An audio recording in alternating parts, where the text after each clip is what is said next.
Nesse nosso caminho pelo estudo do eletromagnetismo, nós optamos em estudar o magnetismo pela visão clássica de campos. Para isso, utilizamos das ferramentas de cálculo e álgebra linear que nos estão disponíveis. E também tentamos não perder o foco da aplicação prática. Começamos com o estudo das coordenadas ortogonais e das suas transformações, que são ferramentas que aplicamos o tempo todo na exploração de campos, seja o campo elétrico, seja o campo magnético. Também os fundamentos da álgebra vetorial, produto escalar, produto vetorial, somas vetoriais, o entendimento de como os vetores podem nos auxiliar nas definições de campos e forças. E aí partimos para o estudo da lei de Coulomb, que é uma lei de cunho prático, que leva em consideração o inverso do quadrado da distância na sua aplicação, e colocamos esta lei e as suas aplicações e soluções de forma vetorial.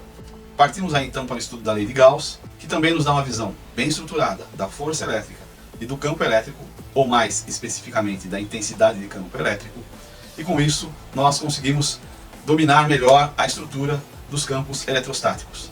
Abordamos então a integral de linha, que faz o cálculo do trabalho que um campo de força realiza sobre uma carga presente neste campo. Também a integral de superfície, de onde conseguimos, principalmente com a integral de superfície fechada, calcular os fluxos dentro de uma região, e esta é a base da definição da lei de Gauss. E, logicamente, chegamos na utilização de integrais de volume, integrais triplas.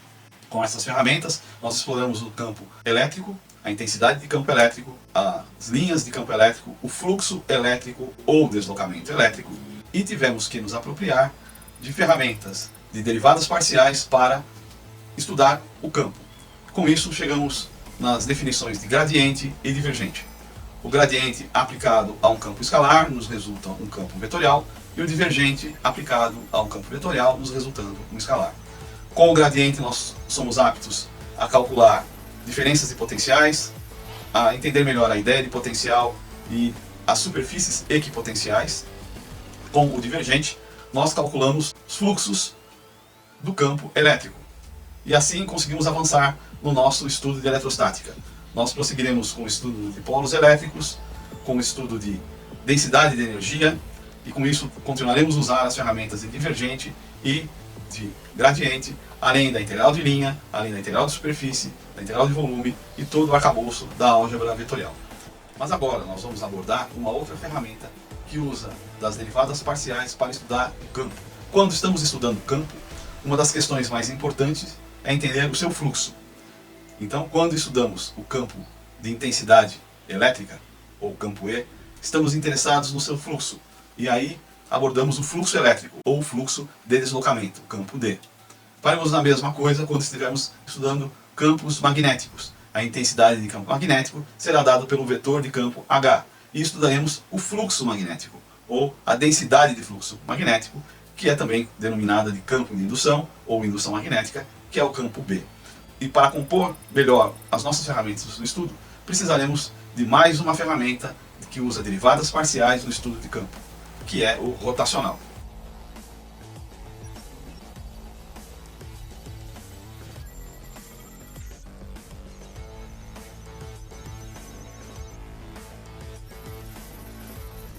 Um fluxo é sempre analisado pelo seu movimento, seja a posição, seja a velocidade, seja a aceleração dos pontos e das partículas que fazem parte deste fluxo na sua região. E podemos assim de duas formas analisá-lo, seja esse movimento um movimento de translação, seja esse movimento um movimento de rotação.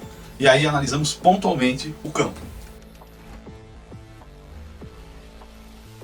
E assim vamos ver que o rotacional verifica se um campo vetorial, especificamente em pontos deste campo vetorial, em pontos locais, se há movimentos de rotação neste campo, especificamente redemoinhos, ou denominando com mais rigor matemático os chamados vórtices.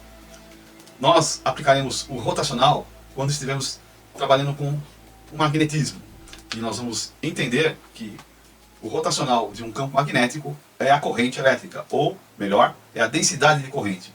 Isso nos levará à lei de Ampère e será estudado em aulas futuras. Nós vamos utilizar da integral de linha, mais uma vez, para podermos entender matematicamente o rotacional. Então aquelas ideias de circulação, área orientada por um vetor, não serão muito úteis novamente. O rotacional relaciona a máxima circulação de um campo com uma área orientada, onde está o percurso da circulação neste campo. E mais ainda, esse estudo é feito quando esta área tende a ser zero, ou seja, se torna pontual, o que leva ao seu máximo.